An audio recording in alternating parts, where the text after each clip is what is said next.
Good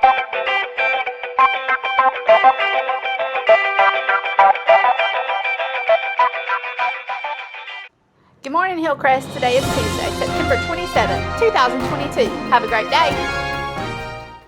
Please pause for a moment of silence to reflect on today's activities.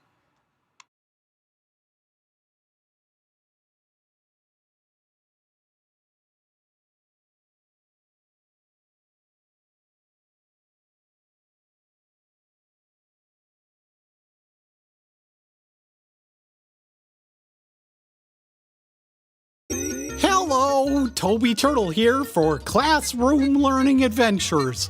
We're going to start the day by saying the Pledge of Allegiance. So what is the first thing we do? Do you know? That's right, we stand up. So if you're able, I want you to quietly stand up. Quietly. And when you're standing, you take your right hand.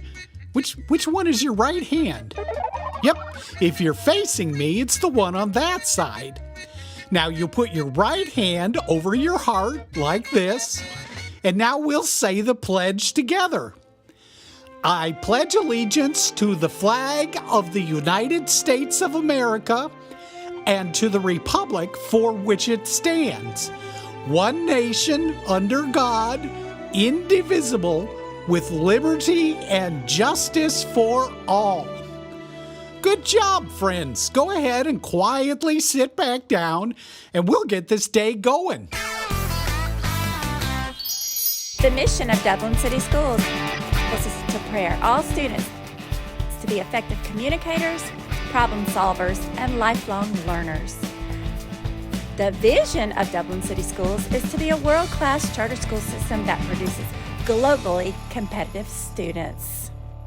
Hispanic Heritage Month takes place from September 15th to October 15th every year as a time to recognize and celebrate the many contributions, diverse cultures, and extensive histories of the American Latino community. At Hillcrest, we are going to have a read aloud on Tuesdays and Thursdays to celebrate this time. You may also find these books on Epic, and you can read them yourself. Today we're listening to a story. Dancing Hands is a story about Teresa Carreño. AR quiz number 504357.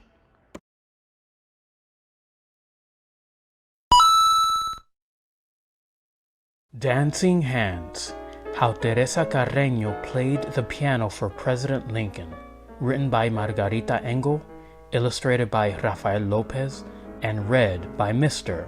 Alicea. When Teresa was a little girl in Venezuela, Mama sang lullabies while Papa showed Teresita how to let her happy hands dance across all the beautiful dark and light keys of a piano.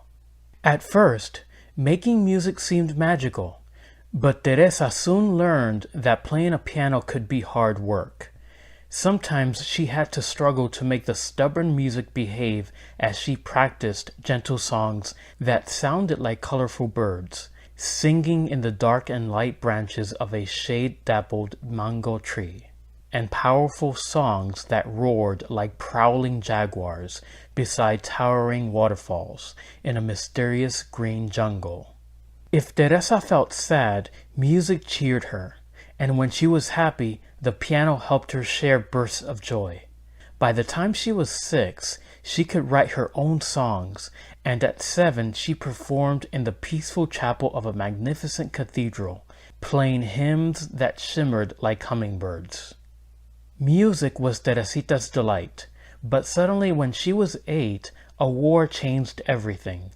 Guns blazed, swords flashed, and poor Papa had to rush the whole family down to the seashore and onto a ship, into a storm where wind howled, waves rolled, barrels tumbled, ropes snapped, and clouds bucked and kicked across the wild sky like angry mules. By the time the ship arrived in New York, Teresa felt lost. She was homesick. How could she ever play happy songs again in this unfamiliar country where she did not know a single friend? Few people spoke Spanish, and all around her, curious strangers stared and whispered as if her whole family belonged in a museum of oddities. Worst of all, there was fighting here too. The horrible Civil War, North battling South, as soldiers marched and newspaper boys hollered about victories, defeats, funerals, and fears. Without a new piano, Teresa would have felt even more lonely.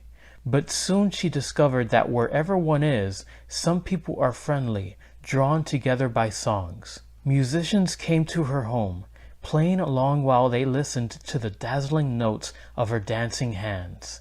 Determined to improve, Teresa practiced graceful waltzes and sonatas, booming symphonies, and lively folk songs, her strong hands accepting the challenge of life's many dark and light moods. People began to call her the Piano Girl.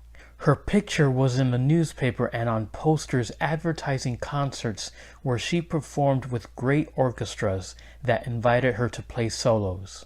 Teresa triumphed in enormous theaters where children clapped and cheered while their parents stood up and tossed roses. With Papa at her side, she traveled to elegant cities, and by the time she was 10, the Piano Girl grew so famous that she received amazing invitations, including one so special that she could hardly believe her eyes. President Abraham Lincoln wanted her to play for his whole family at the White House. But the country was still at war, so Teresa arrived in Washington, D.C. at a time when freed slaves were signing up to be soldiers. The injured moaned, and nurses groaned from the sheer weariness of caring for so many fevers and wounds. Not long ago, the president's young son had fallen sick and had died. Men argued about battles lost, battles won, speeches made, victory delayed. Teresa began to worry. How could music soothe so much trouble? Poor Abraham Lincoln. Teresa hoped she could entertain the president, his grieving wife, and their 2 surviving sons. Her fingers might stumble, the rhythms emerging too slow or too fast. But Teresa was brave, and she believed in trying her best. So she entered the White House silently, clutching Papa's hand fiercely as they stepped into a room so red that it looked like a storm or a sunrise. Teresa remembered how it felt to be a homeless refugee, and how lonely she had been surrounded by strangers, some of them rude and others kind. The memory of meeting past challenges now helped her fingers dance, celebrating the way life had turned out to be a mixture of all sorts of feelings, happy and sad. But the piano was poorly tuned, making her music sound ugly. What should she do? Refuse to play? She stopped, feeling discouraged, until Mr. Lincoln smiled kindly and asked for his favorite song, "Listen to the Mockingbird." Teresa knew she could play this lively piece, even on an imperfect piano, so her fingers leaped across all the glorious dark and light keys, improvising the way mockingbirds do, the melody changing as she went along. Music swirled, twirled, and soared on wings of sound. The president listened quietly to notes that rose, swayed, rippled, and dipped like a bird in a blue sky above a green forest. He closed his eyes, nodded his head, stretched his long fingers, and tapped the tips of his shiny shoes. When the joyful song ended, Abe Lincoln stood up and clapped, smiling at the piano girl, who smiled too, because she knew that her music had brought comfort to a grieving family, at least for one brief, wonderful evening of dancing hands. From then on, Teresa felt certain she would always be bold enough to share her musical courage anywhere in the world, simply by letting her fingers travel across all the beautiful dark and light moments of hope.